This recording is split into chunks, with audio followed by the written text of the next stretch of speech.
Visakha Puja Day, an important day for the world.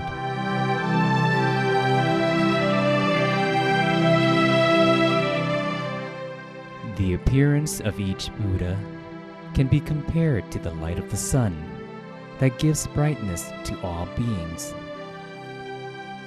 The Lord Buddha appears for the happiness of all human beings as well as other living beings. Visakha Puja Day is the day of the Lord Buddha's birth, enlightenment, and attainment of complete Nibbana. It is the day when all devoted Buddhists recall the Lord Buddha's incomparable virtues and how he is our ideal role model in the pursuit of perfections. All living beings owe the Lord Buddha the greatest depth of gratitude. He had spent countless lifetimes pursuing his perfections so that he could eventually become enlightened on his own and could lead all beings, both human and celestial, to realize the Dhamma. As a bodhisattva, he had pursued his 10 perfections at all 3 levels by donating his wealth, his organs, as well as his life for countless times during the unimaginably long period of 20 asankhyas or incalculable eons and 100,000 kappas or eons. After his perfections were at the fullest extent, he was reborn as King Santusita and ruled over the Tusita realm. It was there that he waited for the right time to have his final rebirth.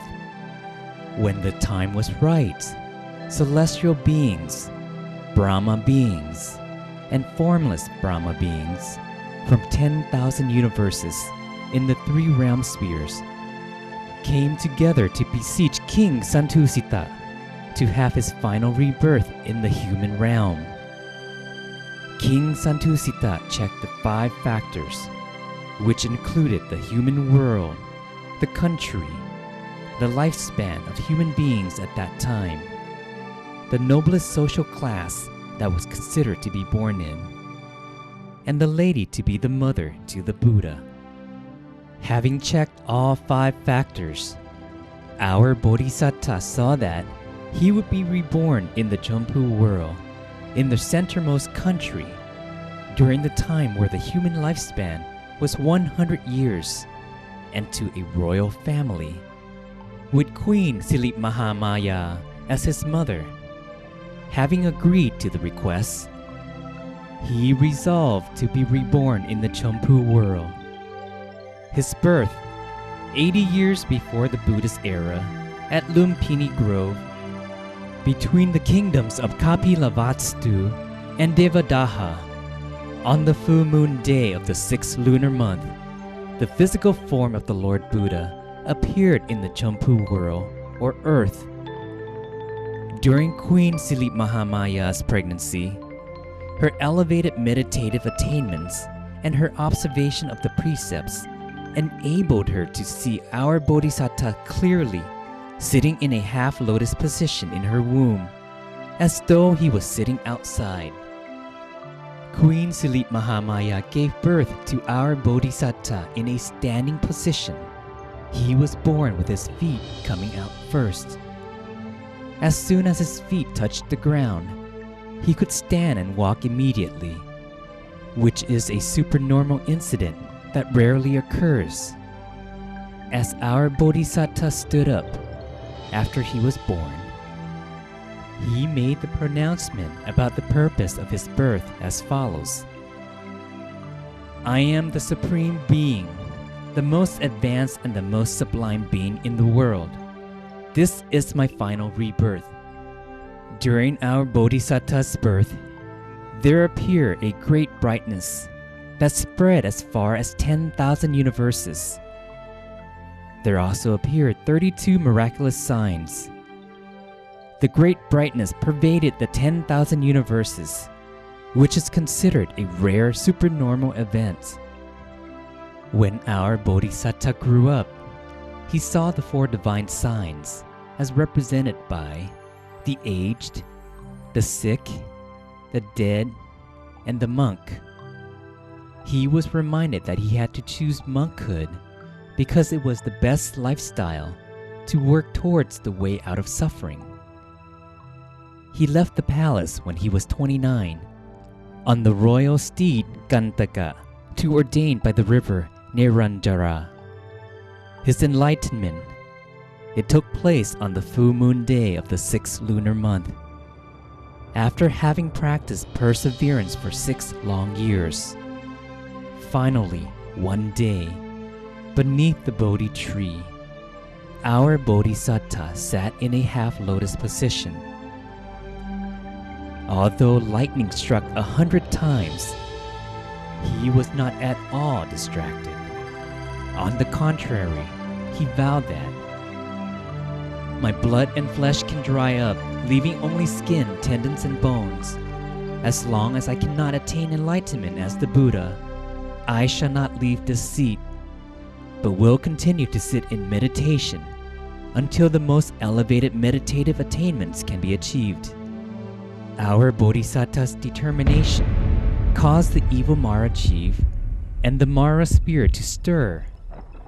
The evil Mara chief took over King Vasavati's body and forced him to be the celestial Mara and to perform his evil work for him along with the Mara troops. Our Bodhisattva was not in the least perturbed. However, the evil Mara chief tried to threaten him. He continued to keep his mind still and quiet and finally defeated the evil Mara chief as a result of his perfections, which had been pursued to the fullest extent after countless lifetimes. The Mara troops became frightened and were fearful of the perfect man's power of merit. They eventually dispersed and left him alone. The perfect man considered the 12 parts of the law of causation. He considered them both forward and backward. The 10,000 universes trembled 12 times, and the vibration reached as far as the subterranean water. He became enlightened as the Lord Buddha at dawn the next day. After attaining enlightenment, the Lord Buddha, with his deep compassion, taught his enlightened knowledge to all beings so that they too could realize the Dhamma. For the long period of 45 years, he had trekked far and wide to spread the teachings tirelessly and had helped a huge number of beings to realize the Dhamma and attain the different stages of purity. The Lord Buddha attained complete Nibbana when he was 80 years old. Attaining complete Nibbana on the full moon day of the 6th lunar month, 1 year before the Buddhist era, at the Salavin forest of Kusinara Kingdom, our Lord Buddha attained complete Nibbana. His physical body expired and only the Dhamma body remained, which was the Lord Buddha's Dhammagaya. It was the Dhammagaya that entered Nibbana. Before his body expired, the Lord Buddha graciously gave his final advice to the Buddhist communities. The body is changeable and undergoes decay as a normal process. Therefore, you must make sure not to be reckless. This is the abbreviated version of our Lord Buddha's birth, enlightenment, and attainment of complete Nibbana. Our Lord Buddha is our best role model. He has been the world's greatest teacher throughout the past and the present. Therefore, every full moon on the 15th of the 6th lunar month, which is also called Visakha Puja Day, is the day of the Lord Buddha's birth, enlightenment, and attainment of complete Nibbana. There had yet to be any religious leader in the world whose birth, enlightenment, and physical expiration happened on the exact same day, the way they did with our Lord Buddha. The United Nations call this auspicious day a universally important day of the United Nations, or an important day of the world. Therefore, Visakha Puja Day is the day that the Buddhist communities should invite everyone in the world to think about the Lord Buddha and his pursuit of perfections, to come and study the Dhamma, because Dhamma can serve as our guiding light in this life, and later it can lead us to the celestial realm and Nibbana. We should come together to practice meditation and endeavor to attain the Dhammagaya within us. We will circumambulate the great Dhammagaya Sitya and pay homage to our Lord Buddha together. Therefore, all 4 Buddhist communities are invited to meet together at the Dhammagaya Temple on this coming Visakha Puja Day. Let's be dressed in white and come together to remind ourselves of the greatest debt of gratitude that we owe to the Lord Buddha.